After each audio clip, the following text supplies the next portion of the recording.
आज हम बात करने वाले हैं दुनिया की सबसे प्रसिद्ध सेल्फ हेल्प किताबों में से एक the power of your subconscious mind के बारे में, जिसे लिखा है जोसेफ मर्फी ने। यह किताब हमें सिखाती है कि हमारे जीवन की असली ताकत हमारे अवचेतन मन में छिपी होती है।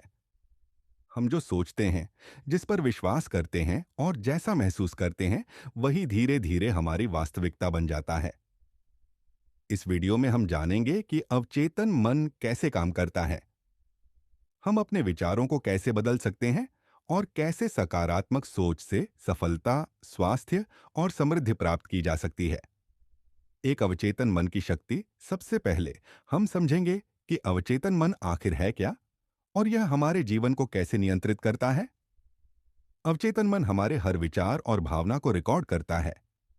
यह बिना रुके 24 घंटे काम करता है। जब हम किसी बात को बार बार सोचते हैं, तो वह हमारे अवचेतन में बैठ जाती है और फिर वही हमारी आदतों, व्यवहार और परिस्थितियों को आकार देती है। इसलिए जीवन बदलने के लिए सबसे पहले अपने विचार बदलना जरूरी है। दो विश्वास का नियम, लॉ ऑफ बिलीफ। अब हम सीखेंगे कि विश्वास हमारी वास्तविकता कैसे बनाता है। किताब के अनुसार आप जिस बात पर गहरा विश्वास रखते हैं, वही सच बनती है। अगर आप खुद को सफल मानते हैं, तो आपका मन उसी दिशा में अवसर खोजेगा। लेकिन अगर आप असफलता से डरते हैं, तो आपका व्यवहार भी वैसा ही हो जाएगा। इसलिए अपने विश्वास को सकारात्मक बनाना बेहद जरूरी है। तीन, सकारात्मक सोच का प्रभाव। इस भाग में हम जानेंगे कि सोच हमारे जीवन को कैसे प्रभावित करती है। नकारात्मक सोच तनाव, डर और निराशा लाती है। वहीं सकारात्मक सोच आत्मविश्वास, शांति और ऊर्जा देती है। जब हम अच्छा सोचते हैं, तो हमारा शरीर और मन दोनों बेहतर प्रतिक्रिया देते हैं। इसलिए सकारात्मक सोच केवल मानसिक नहीं, बल्कि शारीरिक स्वास्थ्य के लिए भी जरूरी है। चार, कल्पना, विजुअलाइजेशन की शक्ति। अब बात करते हैं कल्पना की ताकत की। जब आप अपने लक्ष्य को स्पष्ट रूप से अपने मन में देखते हैं और उसे पाने की भावना महसूस करते हैं, तो आपका अवचेतन मन उसे सच बनाने के लिए काम करना शुरू कर देता है। जितनी स्पष्ट आपकी कल्पना होगी, उतनी ही मजबूत आपकी दिशा होगी। पांच, आत्म सुझाव, एफर्मेशंस का महत्व। इस हिस्से में हम जानेंगे कि शब्दों की ताकत कितनी बड़ी होती है।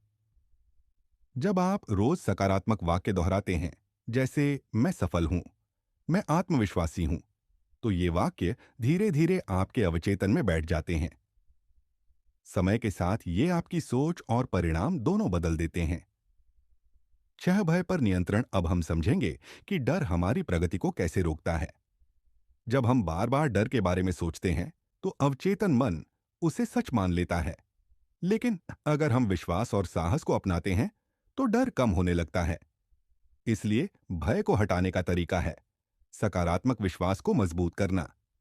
सात, क्षमा की शक्ति। इस भाग में हम जानेंगे कि माफ करना क्यों जरूरी है। दिल में गुस्सा और नफरत रखने से मन अशांत रहता है। लेकिन जब हम दूसरों को और खुद को माफ करते हैं, तो मन हल्का हो जाता है। मानसिक शांति सफलता की नींव है। आठ, सफलता और समृद्धि का सिद्धांत। अब हम सीखेंगे कि समृद्धि पहले मन में पैदा होती है। अगर आप खुद को सफल और योग्य मानते हैं, तो आपके फैसले भी उसी दिशा में जाते हैं। जब मन में समृद्धि की भावना आती है,